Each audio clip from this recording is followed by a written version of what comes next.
Minerva അക്കാദമിയിൽ 3-ഇയർ degree കോഴ്സുകൾ ആരംഭിച്ചിരിക്കുന്നു.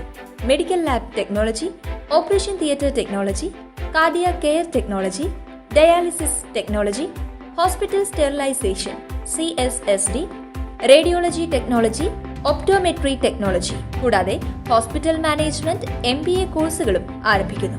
Minerva academy. കോൺടാക്ട് നമ്പർ 9995373833 അല്ലെങ്കിൽ 9895841933. Minerva academy, skill and professional studies. Junior അഭിഭാഷകയെ മർദ്ദിച്ച കേസിൽ സീനിയർ അഭിഭാഷകൻ ബെയ്ലിൻ ദാസ് റിമാൻഡിൽ.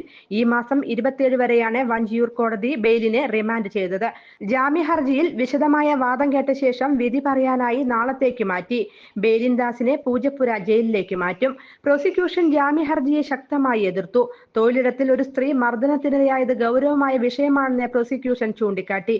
എന്നാൽ കരുതിക്കുട്ടി യുവതിയെ മർദ്ദിക്കാൻ പ്രതി ശ്രമിച്ചിട്ടില്ലെന്ന് പ്രതിഭാഗം വാദിച്ചു. മനഃപൂർവ്വം അഭിഭാഷകയെ മർദ്ദിച്ചിട്ടില്ലെന്നും സ്ത്രീത്വത്തെ അപമാനിച്ചിട്ടില്ലെന്നുമാണ് ബെയ്ലിൻ മുൻകൂർ ജാമ്യാപേക്ഷയിൽ ചൂണ്ടിക്കാട്ടിയത്. ചൊവ്വാഴ്ച ഉച്ചയോടെയാണ് വഞ്ചിയൂർ കോടതിയിൽ ജൂനിയർ അഭിഭാഷകയായ ഷാമിലിയെ ബെയ്ലിൻ ദാസ് അതിക്രൂരമായി മർദ്ദിച്ചത്. പരിക്കേറ്റ അഭിഭാഷക പോലീസിൽ പരാതി നൽകുകയായിരുന്നു. സംഭവത്തിന് പിന്നാലെ ഒളിവിൽ പോയ ബെയ്ലിനെ തുമ്പയിൽ നിന്നുമാണ് പോലീസ് കസ്റ്റഡിയിലെടുത്തത്. ബെയ്ലിൻ ദാസിനെ പ്രാക്ടീസ് ചെയ്യാൻ അനുവദിക്കില്ലെന്ന് ബാർ കൗൺസിൽ അറിയിച്ചിട്ടുണ്ട്. അടിയന്തര ബാർ കൗൺസിൽ യോഗം ചേർന്നായിരുന്നു നടപടി. News desk anytime news. കൂടുതൽ വാർത്തകൾക്ക് ഞങ്ങളുടെ ചാനൽ സബ്സ്ക്രൈബ് ചെയ്യുക. ഫേസ്ബുക്ക് ഫോളോ അപ്പ് ചെയ്യുക. വാർത്തകൾ വേഗത്തിലറിയാൻ എനിടൈം ന്യൂസ്.